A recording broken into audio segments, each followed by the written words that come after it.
darle reproducirla, vos incluido, así que...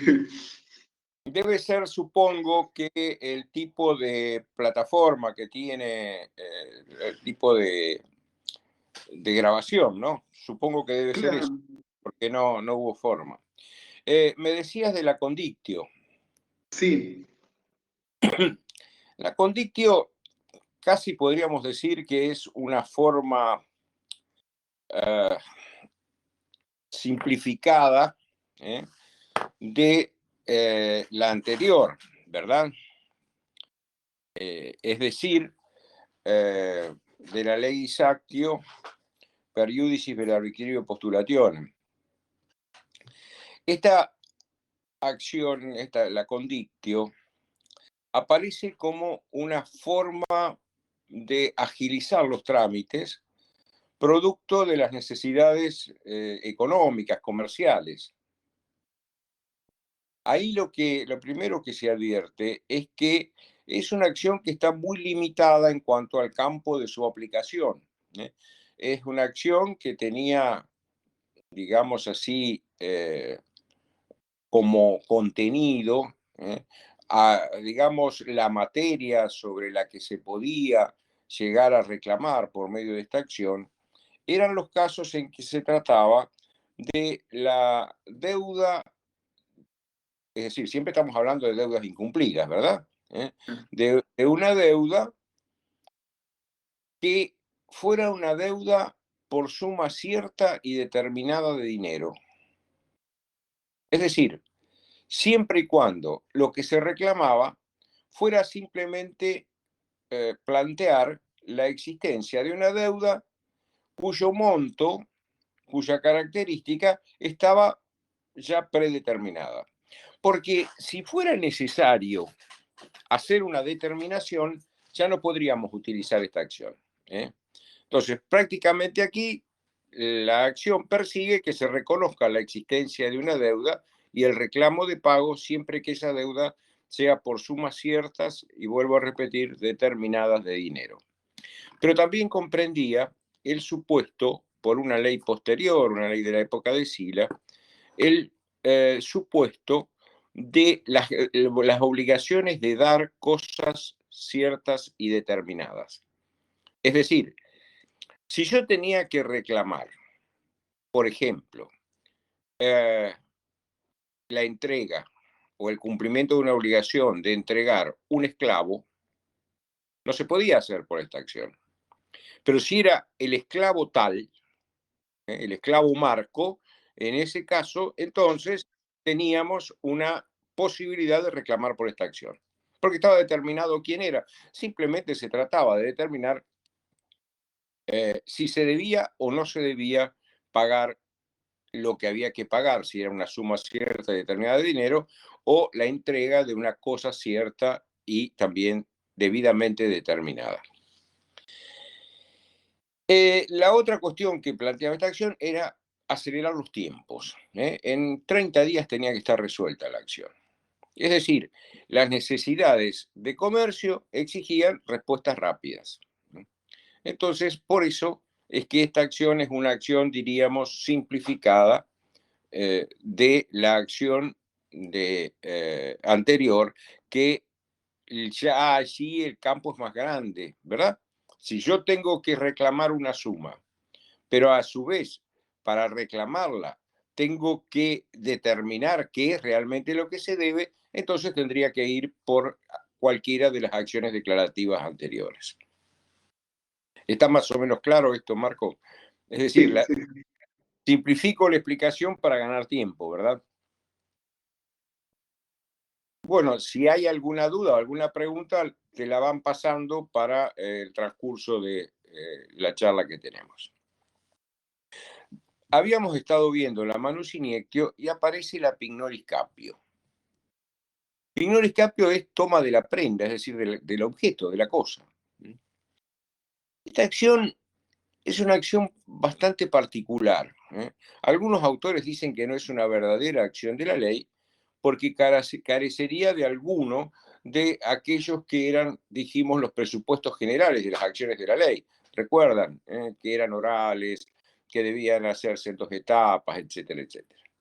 Bien, ya vamos a ver cómo se determina de resolver esta cuestión o cómo se pretende resolver esta cuestión.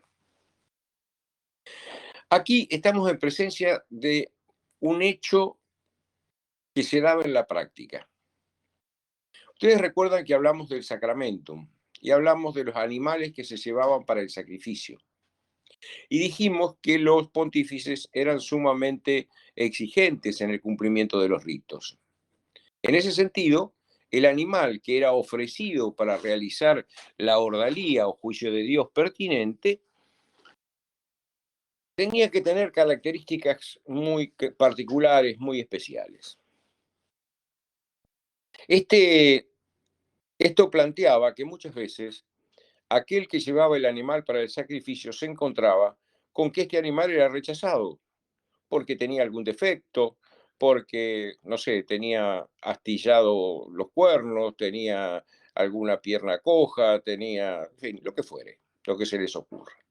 Entonces, esto planteaba la necesidad de llevar este animal nuevamente de regreso a aquel que lo había vendido para traer un nuevo animal que fuera aceptado por los pontífices, con el riesgo de que tampoco este fuera aceptado. Esto hacía entonces que los que iban a buscar animales para los sacrificios se volvían sumamente exigentes con los vendedores de los animales, porque recelaban, desconfiaban de que el animal resultara inapto para aquella finalidad que tenía. Entonces, en ese sentido, los vendedores de los animales los entregaban como en una especie de lo que hoy llamaríamos una consignación. Llévelo, si se lo aceptan, vuelve y me lo paga. Este era el principio. Y evidentemente, cuando alguien llevaba un animal para el sacrificio, después volvía a pagar si el animal había sido aceptado. ¿Por qué volvía a pagar? Y porque si no, el sacrificio no lo hacía él. Si yo le llevo el animal a los dioses para hacer el sacrificio y el animal no es mío porque no lo he pagado, entonces el que está haciendo el sacrificio es el vendedor del animal y no yo. Razón por la cual volvía a pagarlo. Pero ¿qué pasaba si el animal no era aceptado? Teóricamente debía devolverse el animal y en ese caso traer uno nuevo. Pero muchos no traían el animal de vuelta, lo dejaban suelto. Entonces, este animal, como existía eso que se llama el animus revertendi, tal vez ustedes lo hayan visto si vieron reales. Había una distinción entre los animales, no sé si ustedes se acuerdan, que había animales domésticos, animales domesticados y animales salvajes. Bueno, justamente los domesticados se distinguían porque eran aquellos que tenían el animus revertendi, la costumbre de volver al corral cuando estaban sueltos. Esto es una cosa que la gente de campo conoce muy bien. El animal está suelto, pero cuando llega la hora de comer o de tomar agua, volvían al lugar. Entonces, al dejarlo suelto, la mayoría de las veces el animal volvía solo de donde había salido, donde lo habían vendido. Pero el tema es que algunos no volvían, quedaban por allí dando vueltas, o incluso había alguien que cerraba alguna tranquera y se quedaba con el animal. Entonces, esto permitía, justamente en esto consiste la pignoris capio, ir y tomar directamente el animal. ¿Qué es lo que debería haber hecho si no existiera esta posibilidad el vendedor del animal al que ni le habían pagado el precio ni se lo habían devuelto? Tenía que hacer una acción declarativa para demostrar que el animal era suyo y luego recuperarlo. Pero claro, esto era todo un engorro, una dificultad. Entonces, ¿qué es lo que se permitía? Que aquel que había entregado el animal y el animal había quedado suelto porque no había sido aceptado, podía ir y tomarlo. Es decir, hacer la toma de la cosa, la toma de la prenda, la pignoris capio, directamente. Ustedes dirán, ¿cómo se identificaba el animal? Bueno, ustedes saben que los animales llevan marca. Entonces, Si es un buey, si es una vaca, generalmente se lo marcaba en el anca con un hierro. Si era un animal de ganado menor, normalmente se los marca en la oreja. En fin, pero todo eso hacía que se pudiera identificar. Entonces este individuo iba y en lugar de tener que hacer un juicio para reclamar no el animal, sino el pago, porque se habían llevado algo y no habían vuelto a pagárselo, lo que le permitía era ir tomar directamente el animal.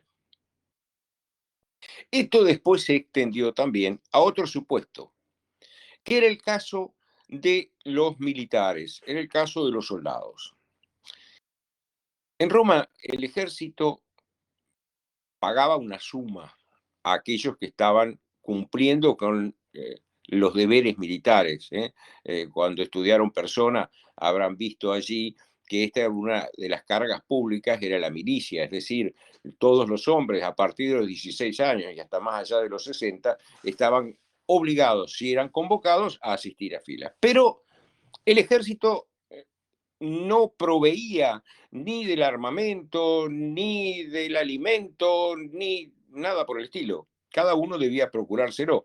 A cambio de eso, el Estado pagaba la soldada, el sueldo que decimos hoy, una suma de dinero, con la que se valía para subsistir y para subvertir ese tipo de necesidades. Ahora, muchas veces no se cumplía con el pago del soldado.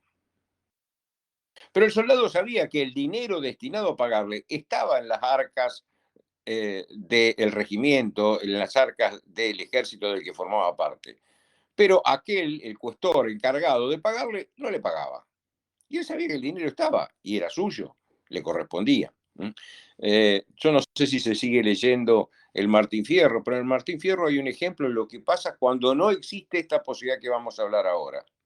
En el Martín Fierro dicen que, eh, ustedes saben, a raíz de un problema de polleras, el juez de paz hace que se lo lleven a la frontera como milico, dice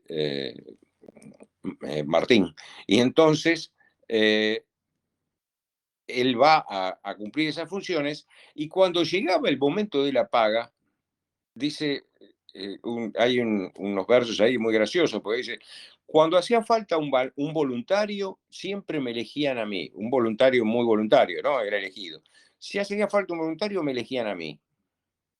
Pero al momento de la paga, nunca estaba en la lista. Estar en la lista, estar en el rol, significaba cobrar. Si yo no estoy en la lista, no cobro. Esto era porque el juez de paz se ocupaba de que lo sacaran de la lista. Aquel que había sido engañado por su esposa con Martín. Entonces, ¿qué es lo que esto obligó a Martín Fierro a irse de la milicia a vivir con los indios, a vivir a la toldería? Bien, esto a un soldado romano no le hubiese pasado, porque si el soldado romano sabía que estaba el dinero para su paga y esto no se cumplía, él podía hacer pignoris capio, es decir, ir y tomar directamente la cantidad de dinero que le correspondía de las arcas del tesoro del ejército. Ahora, también podía reclamar, también podía retirar la suma de dinero destinada a darle alimento a su animal si era uno de los equites, de los que peleaban a caballo, de los caballeros. Eh, Esto estaba así, y ustedes ven, aquí en ninguno de los dos supuestos que vemos se advierte ninguna de las características de las acciones de la ley, porque ni están las dos instancias, ni se cumplen ritos, etc. Es simplemente una cuestión de hecho. Vas y lo tomás, te lo llevas. Es que aparecen todas las características de una auténtica acción de la ley cuando aquel que tiene derecho a hacer la pignoris capio, aquel que puede hacer la pignoris capio, es impedido de hacerla. Entonces se va a dirigir al magistrado cumpliendo todas las formalidades y todas las exigencias que sabemos que tenían las acciones de la ley para poder, en ese caso, hacer la pignoris capio. Por eso, si vemos el primer aspecto, y sí, no parece una verdadera acción de la ley. Pero si vemos lo que podía ocurrir si alguien que tenía derecho a hacer la pignoris capio no era impedido de hacerla, no podía concretarla, entonces en ese caso va a poder cumplir con los requisitos de una verdadera acción de la ley. Esto sería el esquema de las acciones de la ley. Ahora, ¿qué pasó después de esto? Gallo dice que se habían vuelto sumamente gravosas las acciones de la ley. Dice Gallo, eh, tenían cierta inequidad el ejercicio de las acciones de la ley. ¿Por qué?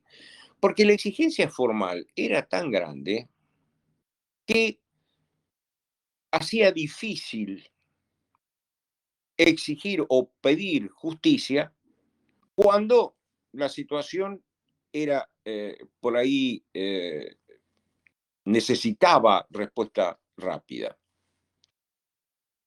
Entonces, ¿qué es lo que pasó?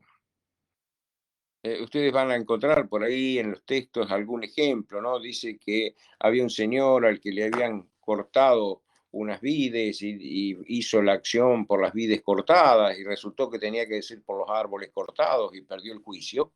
¿Por qué? Porque equivocó en la palabra. Entonces, esto hacía que se hubiesen vuelto, como dice Gallo, odiosas. ¿eh? Se habían vuelto odiosas. Mientras tanto, por la vía del pretor peregrino, es decir, aquel que administraba justicia conforme el derecho honorario y para los peregrinos, es decir, los extranjeros en Roma, había empezado a utilizarse otro sistema, un nuevo sistema, que es el que recibió el nombre de procedimiento por fórmula o procedimiento formulario. Este procedimiento, que estaba destinado a los juicios con los extranjeros, en Roma termina por imponerse también en el derecho civil. Es decir, el pretor urbano, a pedido de las partes, empieza a utilizar también este nuevo sistema. ¿Por qué? Porque aparentemente, como vamos a ver, daba más garantías. ¿eh? Era más fructífero en ese sentido. Ahora, ¿qué características tenía este procedimiento? Bueno, tiene algunas que son comunes al procedimiento anterior y otras que son nuevas, variantes. Lo primero que hay que acordarse es que acá no hay un cambio abrupto de un sistema a otro. Se empieza a utilizar el procedimiento formulario, este procedimiento se generaliza y termina por caer en desuso el procedimiento de las acciones de la ley.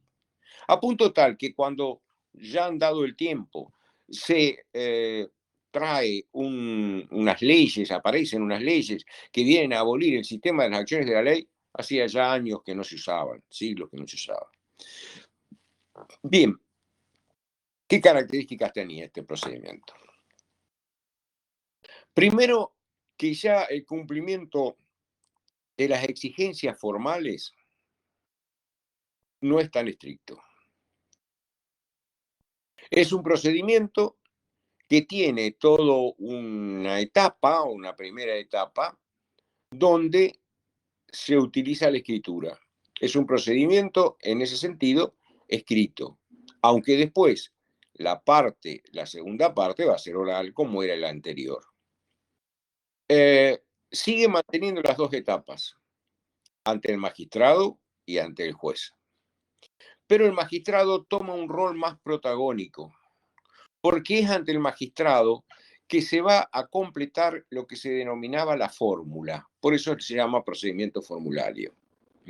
Ahí se va a poner por escrito lo que el magistrado le dirige al juez, dándole el marco dentro del cual este juez va a tener que resolver el pleito.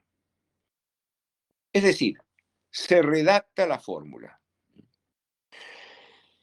La convocatoria en el juicio de este tipo, en el procedimiento por fórmulas, es similar al anterior.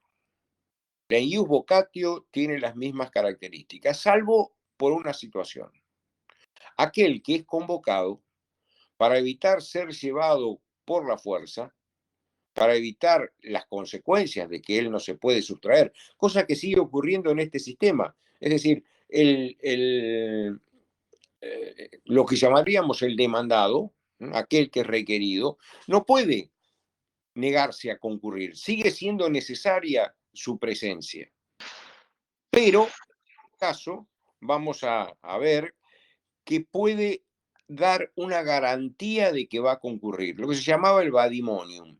Se compromete a pagar una suma para el caso de que no concurra. Es decir, por encima de lo que puede ser la materia del juicio, él va a quedar obligado a cumplir con el pago de una suma. Esto se llamaba vadimonium. Es la variante en cuanto a la convocatoria. En todo lo demás, la convocatoria es similar al sistema anterior. Habíamos dicho que en el sistema anterior no existía la posibilidad de representación, las partes tenían que estar presentes. Pero el procedimiento formulario, usando un artilugio en la redacción de la fórmula, se va a permitir la representación en aquellos casos que se denominan los casos de representación obligada. ¿Qué es esto de representación obligada? Se daba el supuesto de representación obligada para cuando el juicio era realizado por o contra aquellos que estaban sometidos a la tutela o a la curatela.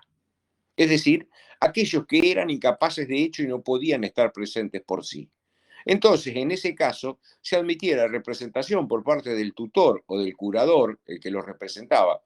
La tutela se trata de la tutela de los menores, la curatela es de la curatela de los dementes u otro tipo de curatela que se verán en clase oportunamente. Es decir, se empieza a admitir en alguna cierta medida la representación.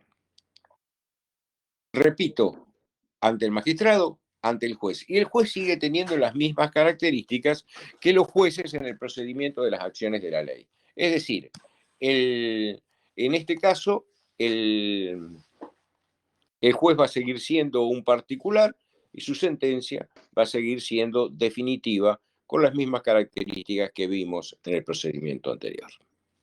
Ahora, ¿qué es lo central del procedimiento? Lo central del procedimiento es la redacción de la fórmula. Porque la redacción de la fórmula, les decía yo, da el marco dentro del cual el juez se puede desenvolver. El magistrado le está diciendo al juez, estas son las cuestiones que tenés que prestar atención, estas son las cuestiones que están en debate, esta es la posible resolución que vos podés tomar en este juicio y no otra. Las partes concurrían ante el magistrado, ahí el magistrado iniciaba el juicio, las partes manifestaban lo que tenían que manifestar y en base a eso el magistrado confeccionaba la fórmula. Que vuelvo a repetir, esta fórmula es, diríamos, la orden, el marco dentro del cual el juez se va a poder desenvolver. Aquí lo interesante es que a partir del momento en que se redacta la fórmula, ya las partes no pueden modificar nada de su reclamo, no pueden alegar nada, no pueden traer nueva prueba, etc. ¿Por qué? Porque queda, diríamos nosotros, cristalizado el juicio en la fórmula redactada. No se puede modificar. El magistrado redacta la fórmula y entonces esa fórmula, el contenido de esa fórmula, va a ser lo que se ha dado de llamar la litis contestatio. Es fundamental en este proceso la litis contestatio. ¿Qué es la litis contestatio? La materia del juicio. Lo que resulta de la redacción de la fórmula. Bien, esta fórmula contenía diferentes partes. Se iniciaba con lo que contenía la primera parte, contenía el nombre del magistrado, la designación del juez, los nombres de las partes, la materia del juicio. Es decir, es la que identificaba el juicio. Si ustedes van hoy día a tribunales y quieren ver un expediente, quieren ver un juicio, tienen que decir, vengo a buscar el expediente o busco fulano contra mengano por daños y perjuicios, desalojo, lo que fuere. Esto es lo que estaba en la fórmula. Y si ustedes ven la primera hoja de un expediente, eso que en tribunales se denomina la carátula, van a encontrar todo lo que estaba en esta primera parte de la redacción de la fórmula. ¿Por qué? Porque ahí figura el juzgado que interviene, el nombre del juez, la materia del juicio, las partes que intervienen. Es decir, lo mismo que estaba en esta primera parte para identificar quiénes eran los que litigaban, la materia por la cual litigaban, quién era el magistrado que intervenía y quién era el juez que se designaba para dictar la sentencia. Después de eso, el orden a veces variaba, pero normalmente lo que venía a continuación era la demonstratio. Hoy diríamos la demostración, pero no es muy explicativo la expresión demostración. La demonstratio. ¿Qué contenía la demonstratio? El relato de los hechos en que se basaba el reclamo y las pruebas con que las partes pretendían valerse para el juicio. Es decir, los hechos y lo destinado a acreditar la veracidad de esos hechos. Entonces ahí el magistrado redactaba esta primera parte, esta segunda parte en realidad, que es la demonstratio. Después de eso venía la intentio. ¿Qué era la intentio? Lo que se reclamaba concretamente en el juicio. Fíjense, ¿cómo sería esto? Primera parte, con todos los datos para identificar, designación del juez. Segunda parte, yo le presté a fulano la suma de tantos pesos y no me pagó. Hice un contrato de mutuo, un préstamo de dinero. ¿Qué vendría después? El paso siguiente. El paso siguiente sería, yo acredito que hice el préstamo, que le entregué la suma de dinero, que se comprometió a pagármela y no me la pagó. Esos serían, digamos, los hechos. Entonces, al poner esos hechos diría, lo voy a probar con estos testigos, de esta forma, lo que fuere. Y después venía el intentio, porque resultan verdaderos los hechos que están en la parte anterior, yo reclamo el pago de la suma de tantos pesos. Ahí está el planteo, digamos, el reclamo jurídico que se hace para que se pague la suma de dinero. Estas serían la primera, la redacción de la fórmula, primero la identificación, como decíamos, segundo, la demonstratio, relato de los hechos y prueba, tercero, intentio, en qué consiste concretamente el reclamo jurídico. Después de eso, venía lo que se llama la condemnatio, la condena. Y esto es concretamente una orden que el magistrado le da al juez. ¿Cómo sería esto? Si se prueba que son ciertos los hechos de lo demonstratio y por lo tanto corresponde hacer lugar a lo que se pide en la intentio, condena, le decía el magistrado, a pagar la suma de tantos pesos. Es decir, le ponía concretamente en qué debía consistir el pago de la suma. No podía el magistrado pagar ni más y ni menos. El magistrado simplemente tenía que acreditarse si se le debía y cuánto. Acá lo importante es que entre las partes de la fórmula tenía que haber absoluta congruencia. Es decir, tenía que haber congruencia entre los hechos que estaban en la demonstratio, lo que se reclamaba en la intentio y a lo que se condenaba o se absolvía por el juez. Esto planteaba algunos problemas. ¿Qué problemas podía plantear? El primer problema que se podía plantear es que resultara que no había congruencia entre los hechos de la demonstratio y lo que se pedía en la intentio. Por ejemplo, si yo decía que había hecho un préstamo por la suma de 500 en la demonstratio, en la intentio tenía que reclamar el pago de 500.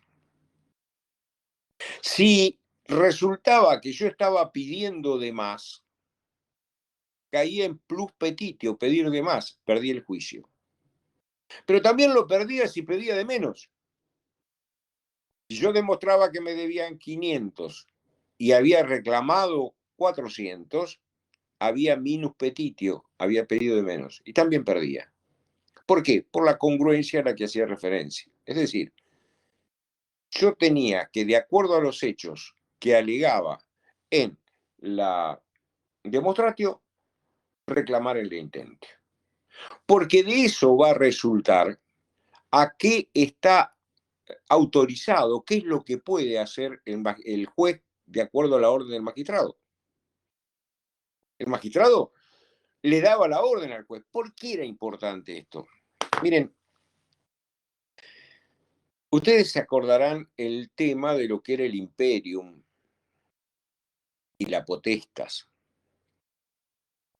El magistrado tenía imperium. ¿Qué era el imperium? Para simplificar, era el poder hacer cumplir compulsivamente las decisiones del magistrado. Un magistrado, cuando tomaba una decisión y tenía imperium, entonces podía hacer cumplir lo que mandaba. Pero el juez era un particular, no tenía imperium. ¿De qué manera iba a ser obligatorio lo que él resolviera condenando o absolviendo? Bueno, porque era consecuencia de la orden que le había dado el magistrado. Es el imperium del magistrado que se ejerce a través del juez. ¿El juez qué hace? Cumple la orden. ¿Que le dio quién? Aquel que tiene imperium. Por eso lo que él resuelva cumpliendo la orden, se puede exigir el cumplimiento. ¿Está más o menos claro esto? Vamos. Vamos bien, vamos bien. Bien. Hubo unas consultitas, pero hacían referencia a lo que vos estabas comentando después, así que prácticamente las respondiste sin necesidad de que yo te las transmitiera. Bueno. Seguimos adelante entonces. Bien. Cuando lo que se reclamaba era por la entrega, por la propiedad de un objeto, no va a haber condemnatio. Va a haber lo que se llama adjudicatio o adjudicación. Ustedes habrán visto adjudicatio, si vieron las formas de adquirir la propiedad en Roma, una de las formas de adquirir la propiedad era la adjudicatio, la adjudicación, que hacía quién? El juez, de acuerdo a lo ordenado por el magistrado. Condemnatio adjudicatio. Bien, volvamos a la dificultad que planteaba la congruencia. Podía darse una situación como esta. Alguien había hecho un préstamo de 500. El deudor le había pagado 200. Entonces, ¿cuál era el problema que iba a tener este señor cuando reclamaba? Primero, en la demostración tenía que decir que le había prestado 300. No podía decir que había prestado 300 porque iba a perder el juicio.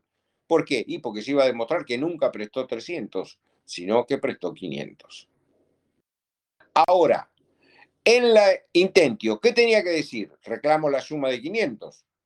Pero cuando se demostrara que ya le habían pagado 200, iba a perder el juicio porque había pedido de más. Por eso van a aparecer partes extraordinarias de la fórmula. Las anteriores, las que hemos mencionado, la presentación del juicio, la demonstratio, la intentio, la condemnatio, la adjudicatio, son partes ordinarias, están en todas las fórmulas. No todas en todas las fórmulas, pero son ordinarias. ¿Por qué significa ordinaria? Que están conforme al orden. Este es el orden de la fórmula. Pero hay partes que se llaman extraordinarias. ¿Por qué? Porque no están conforme al orden. Es decir, normalmente no están en el juicio. Salvo que las partes las pidan, y el magistrado las admita. Por eso son extraordinarias. Una de esas partes extraordinarias viene para resolver este problema de la probable o posible incongruencia entre la demonstratio y la intentio.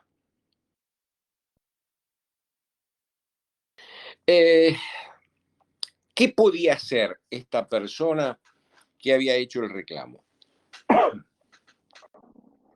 Si tenía esa imposibilidad de concretarlo, va a intentar incluir en la fórmula, previo a hacer el reclamo de la intentio, una acotación por la cual decía por qué aquello que decía en la demonstratio no coincidía exactamente con la intentio. Esto es lo que se llama la praescriptio. Praescriptio significa escrito antes. ¿Antes de qué? Antes del intentio. Entonces, en el supuesto del ejemplo que dábamos, yo voy a decir, le hice un préstamo de 500, praescriptio, me pagó 200, intentio, reclamo 300. Con lo cual, salvaba la posible incongruencia.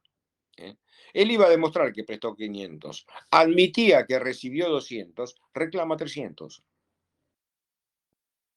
Esta es una parte, la prescripción que aparece. ¿Quién va a pedir la prescripción? Y el que está reclamando. Aquel que viene, lo que hoy llamaríamos el actor, el demandante, aquel que viene a pedir. Con el tiempo apareció alguna posibilidad de alguna prescriptio que estaba en cabeza o en manos del deudor. Es decir, en este caso, para decirlo más ampliamente, demandado. ¿En qué caso se llegó a admitir? Y en el caso que el demandado dijera, sí, es cierto lo de la demonstratio, es cierto lo del intentio, pero ya pasó el tiempo en que me lo podía reclamar, porque las acciones prescriben, decimos. Todavía hoy se utiliza la expresión, prescribió la acción. En materia de derecho penal, ustedes estos días deben haber escuchado más de un caso donde se habla que se busca resolver una cuestión esperando que prescriba la acción, sin que el juez dicte sentencia, sin que se reclame.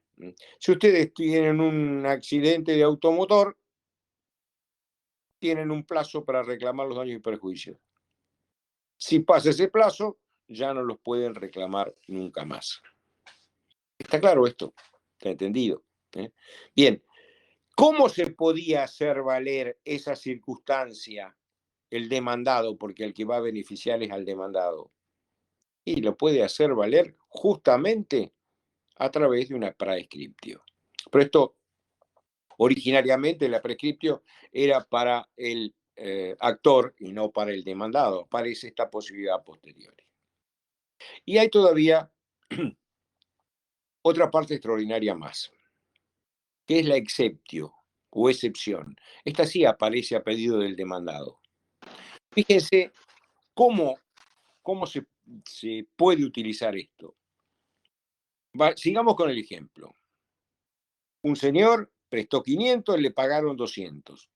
Para tener congruencia y haciéndose el loco, haciéndose el vivo, reclama directamente los 500, no dice nada que ya le pagaron 200. Presté 500, no me los pagaron. El demandado puede agarrar y presentarse diciendo, es cierto que me prestó, pero yo le pagué 200. O pongo un exceptio, una excepción. Es decir, vengo a hacer valer una circunstancia que incide o modifica lo anterior. Ahora, estas excepciones, miren ustedes, en primer lugar, pueden ser excepciones de dos tipos.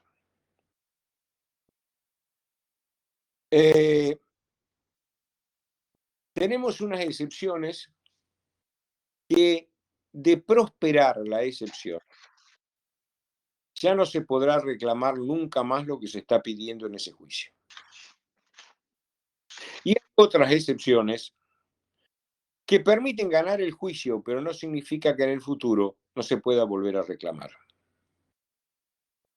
Las primeras son las excepciones perentorias. Las últimas son dilatorias. Es decir, la perentoria es si progresa la excepción y entonces el actor pierde el juicio, ya nunca más se va a poder reclamar por esa causa. Las dilatorias, como surge del propio nombre, dilatan la cuestión. Resuelven ese juicio, pero no significa que en el futuro se pueda reclamar. Pongamos por caso, pongamos ejemplo. Si yo digo, es cierto que debía, pero pagué, por lo menos pagué parte, estoy interponiendo una excepción de pago. Si prospera la excepción de pago, ya nunca más me pueden reclamar, porque yo ya demostré que pagué y que no me pueden reclamar. Ahora, ¿qué pasa si yo digo, es cierto, yo debo, pero tengo plazo para pagar? Me dieron plazo para pagar, no sé, hasta el 1 de septiembre. Y estamos en junio. Esta es básicamente dilatoria. ¿Por qué? Porque si yo demuestro que tengo el plazo, gano ese juicio. Pero eso no significa que si a partir del 1 de septiembre no pago, no me pueda iniciar un nuevo juicio. Porque yo no afirmé que no tenía la deuda. Yo simplemente dije, no me la pueden reclamar todavía porque tengo a mi favor un plazo. ¿Entienden cómo funciona esto de plazo? ¿Cómo funcionan estas excepciones? Aquí hay una cuestión que a veces se nos escapa explicarla, pero que creo que es importante o interesante que hagamos reflexión. En derecho es el que alega el que debe probar. ¿Esto qué significa? Esto significa que si yo afirmo un hecho en derecho, soy yo el encargado de probarlo. Por eso, es el actor el que va a tener la carga de la prueba, la obligación de probar en la parte del juicio. Pero si alguien plantea una excepción, el que alega excepcionante es el que va a tener que probar los hechos en los que basa su excepción. ¿Entienden? Es decir, si yo afirmo que me deben, tengo que probar que me deben. Pero si yo afirmo que pagué, cuando me reclaman, soy yo el que tengo que demostrar que pagué.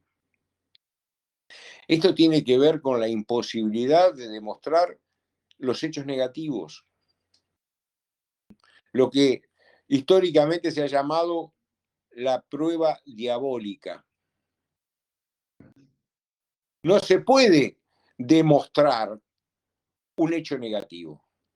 Lo que se demuestran son las acciones positivas. ¿Está entendido esto? ¿Está más o menos claro? Después vamos a ver que aparecen algunos supuestos donde se invierte la carga de la prueba. ¿Qué significa invertir la carga de la prueba? Invertir la carga de la prueba es este que tenía la obligación de pagar, ahora es el otro el que tiene la obligación. Este que tenía la obligación de demostrar el hecho que alega, a partir de ahora, porque existe lo que se llama una presunción en su contra, se da vuelta la carga de la prueba. Miren, un ejemplo muy sencillo. Ustedes habrán visto matrimonio seguramente. Sí. Bueno, uno de los efectos del matrimonio es que los hijos nacidos de una mujer casada se consideran hijos del marido de esa mujer. Existe una presunción por la cual este supuesto no obliga a la mujer a probar la paternidad. Y en caso de que el marido considerara que no es hijo suyo el hijo de su mujer, será él el que tiene la obligación de probarlo. ¿Por qué? Porque existe una presunción en favor de la mujer, una presunción de paternidad. Claro, por supuesto, este hombre puede decir, miren, yo me fui de campaña militar, estuve 2 años fuera de Roma, volví a Roma y mi mujer me presentó y me dijo, este es tu hijo de 6 meses. Evidentemente, este hombre va a poder destruir la presunción. Y esto nos lleva a otro tema. Hay 2 tipos de presunciones. Hay presunciones que no admiten prueba en contrario y presunciones que sí la admiten. Presunciones iuris et de iure, no admite prueba en contrario. Presunciones iuris tantum, admite prueba contrario porque digamos, la posibilidad que tiene la parte de dejar sin efecto la presunción es hasta tanto se demuestre lo contrario. Entonces se llama iuris tantum, hasta que se demuestre lo contrario. Por ejemplo, ustedes han visto en el diario alguna vez lo que se llaman los edictos. Ustedes habrán visto por ahí que dice juzgado tal, secretaría tal, cita y emplaza a los herederos y acreedores de fulano de tal para que se presenten a hacer valer sus derechos en tal plazo, en tal expediente sucesorio. ¿Esto qué es? Es una citación para que los herederos y los acreedores se enteren de que existe un juicio sucesorio y puedan venir aquí a hacer valer sus derechos. Ahora, aquí existe una presunción que no admite prueba y contrario. ¿En qué consiste la presunción? Y en que aquel que tenía un interés particular en esa sucesión había leído el edicto. Por lo tanto, esto no se puede demostrar. Tampoco se podría mandarle una cédula de notificación a todas las personas del mundo para que se enteren a ver si alguno tiene algún derecho. Aquí hay una presunción que es iuris et de iure, no admite prueba en contrario. Existe la presunción de que toda ley, una vez que ha sido publicada en el boletín oficial, es conocida por todos y por lo tanto debe ser cumplida. Yo no podría alegar, yo desconocía esta ley, no la leí nunca, y aunque pueda demostrar, soy analfabeto total, no sé leer, nunca vi un boletín oficial, en mi vida tuve contacto con esto, aunque yo pudiera demostrar eso, de cualquier manera estoy obligado. ¿Por qué? Porque la ley se presume que es conocida a partir de determinado tiempo de su publicación. ¿Entienden cómo es esto? Estas son iuris et de iure. En cambio, iuris tantum son las que admite prueba en contrario. En un accidente de automotores, el que viene por la derecha teóricamente tiene prioridad de paso. Bien, esta es una presunción que puede llevar a la culpabilidad. Pero yo podría venir a demostrar que en realidad este individuo cruzó con luz roja y que venía a una excesiva velocidad. Y por lo tanto, aunque él tuviera la prioridad de paso, esa presunción no corre. ¿Está más o menos entendido? Bien, Sí. estas serían las partes ordinarias y extraordinarias de la fórmula. No sé, Marco, ya son más de las 12. Mira, había preguntado recién a los chicos por el chat y la mayoría se puede quedar un ratito, si querés pasar, y sin perjuicio de que va a quedar grabada después la clase y la subimos por si alguno no puede continuar un ratito más. Bueno, ¿sabes qué? Hacemos rápidamente una breve explicación de lo que sería el procedimiento extraordinario. Bueno, Bien. dale. Habría más cosas para decir del procedimiento por fórmulas, pero bueno, más o menos con esto dimos un marco que permite el estudio. Cualquier cosa, habrá preguntas y vos me las transmitirás y después, o las resolverás vos, que es lo que en realidad correspondería. Pero bueno, con el procedimiento por fórmulas, ocurrió más o menos lo mismo que había pasado con el procedimiento de las acciones de la ley. ¿En qué sentido? En el sentido que fue reemplazado, pero no abruptamente, sino que también fue reemplazado porque la aparición de un nuevo procedimiento que aparecía para los romanos mejor, porque daba más garantías, por lo que fuere, va a venir desplazándolo. Es decir, tampoco acá encontramos, hasta pasado cierto tiempo, un corte abrupto. ¿Qué es lo que había ocurrido? En las provincias romanas se empezó a utilizar una nueva forma de procedimiento. Una forma de procedimiento que termina por admitirse y aceptarse en Roma, vamos a ir más rápido en esto, y porque planteaba ciertas ventajas. Entonces, este procedimiento que se inicia en las provincias termina utilizándose en Roma. Es el procedimiento extraordinario porque lo extraordinario consiste en que se hace en una única etapa. No en dos etapas como los dos anteriores, ante el magistrado y ante el juez, sino que ahora en este procedimiento lo extraordinario es que se realice ante un juez, directamente todo el proceso ante un juez. Pero este juez ya no es un particular que se elige para cada pleito. Este juez es un funcionario público. Funcionario público que actúa por delegación. ¿De quién? De la autoridad superior. En última instancia, por delegación del emperador. Por lo tanto, si actúa por delegación, diríamos en representación, existe la posibilidad de que aquello que él resuelva pueda ser revisado por la instancia superior. Y entonces, por lo tanto, aparece lo que hoy llamamos las apelaciones, la apelatio. Apelo al emperador para que modifique esta sentencia. Apelo a una instancia superior para que cambie lo que decidió este juez, que es un funcionario que actúa por delegación.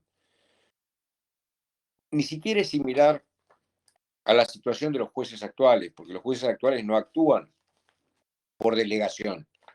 Ellos tienen jurisdicción dentro de la cual pueden actuar. Y tienen también su imperium, es decir, la posibilidad de hacer cumplir su sentencia. Acá no es el caso. Este juez, vuelvo a repetir, es un juez único que actúa en representación de una instancia superior y que es un funcionario público. Por lo tanto, sus resoluciones pueden ser sometidas a una revisión de una instancia superior. Esta es una primera característica de este procedimiento. Pero también se le llama procedimiento voluntario, extraordinario voluntario. ¿Por qué voluntario? Porque acá se modifica algo que lo que caracterizaba el procedimiento por fórmulas o procedimiento formulario. Fíjense, acá, en primer lugar, este procedimiento es escrito. Es totalmente escrito. ¿Cómo se inicia este procedimiento escrito? Se inicia con aquel que reclama haciendo o redactando un libellus. No lo hace ante el magistrado para hacer una fórmula como antes, sino que lo redacta él, donde pone qué es lo que reclama. Y ahí se incluye todo. Él tiene que poner quién es, contra quién reclama, es decir, todo lo que habíamos visto antes, qué cosa pide, cuáles son los hechos en los que se basa, cuál es la prueba en que está. Todo lo que hoy está en una demanda judicial. De este reclamo que él hace, se va, como se dice, a correr traslado, se le va a hacer saber a su contraria. ¿Quién tiene la posibilidad de responder? De hacer una réplica. la cual va a incluir cuáles son sus defensas, cuáles son sus pruebas, cuáles son sus afirmaciones, cuáles son sus negativas. De esta réplica se le va a hacer saber al demandante, al actor, quien tendrá la posibilidad de contestar la réplica, así la dúplica. Y a su vez, esta dúplica se le va a hacer saber a su contraria que puede hacer una tríplica, es decir, así hasta agotar la materia o hasta que el juez se canse y diga, no, están siempre diciendo lo mismo, la cierro acá. Por eso es de conocimiento, porque hay una gran amplitud. Fíjense qué contraste con el anterior. El anterior, el magistrado, ¿qué hace? Reduce toda la cuestión a un reclamo, la litis contestatio. ¿Qué hacen acá las partes adelante del juez? Agotan todas las posibilidades de reclamos y defensas y planteos y pruebas que puedan tener. Por eso es de conocimiento, procedimiento que decíamos es extraordinario o cognitorio, de conocimiento. ¿Qué otra característica interesante tiene? Bueno, aparece en este sistema la posibilidad de hacerse representar. Es decir, que aparezca alguien que venga a representar partes, haciendo por ellos los juicios. Lo que hoy, salvando las grandes distancias, por supuesto, podría consistir el antecedente de los apoderados que actuaran en el juicio en representación de alguien. Es decir, aquí ya se va permitiendo una mayor amplitud con relación a lo que había sido el procedimiento formulario que admitía solo excepcionalmente los casos de representación obligada. Otra cuestión es en cuanto a la prueba. Acá aparecen las presunciones, de lo que hablamos antes. En este sistema aparecen concretamente la posibilidad de alegar presunciones. Cabe respecto de estas presunciones todo lo que dijimos en el momento anterior. Se amplían los medios de prueba. ¿Qué significa esto? ¿Qué es un medio de prueba? Lo que se utiliza para probar. La testimonio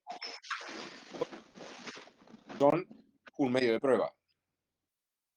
Los documentos que se puedan agregar, cosas que admite aquí, los documentos escritos, sería similar a lo que hoy es la prueba documental.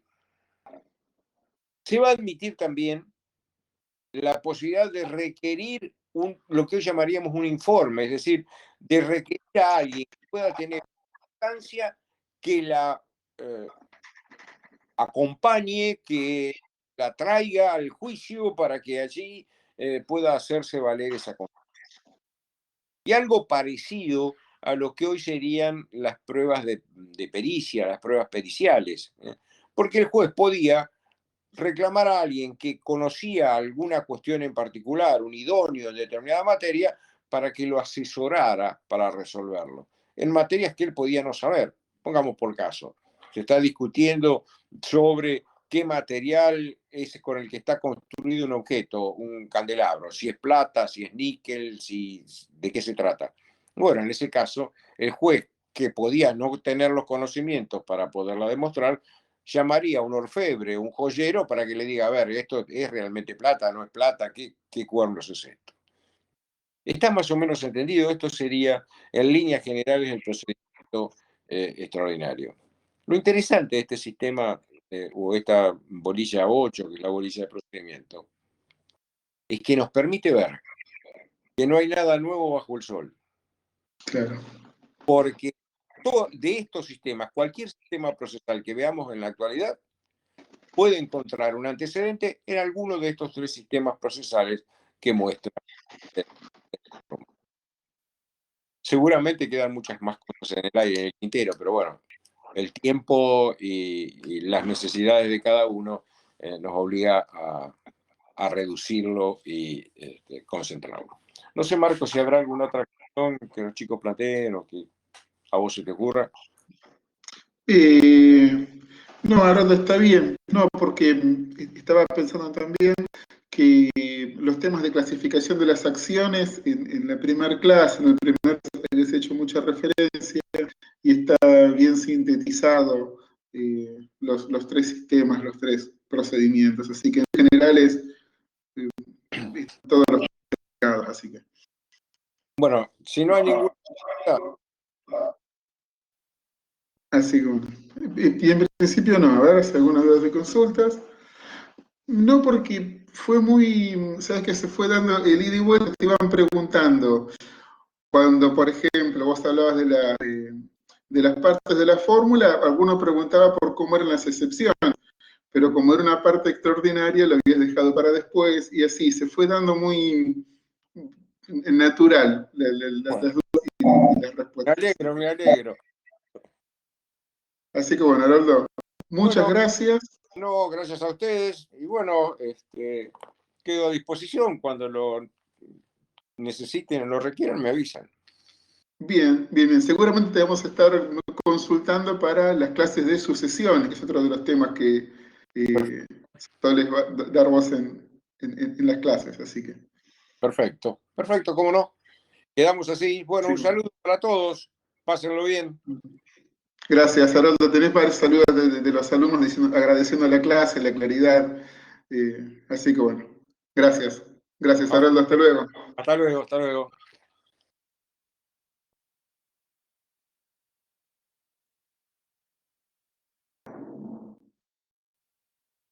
Bueno,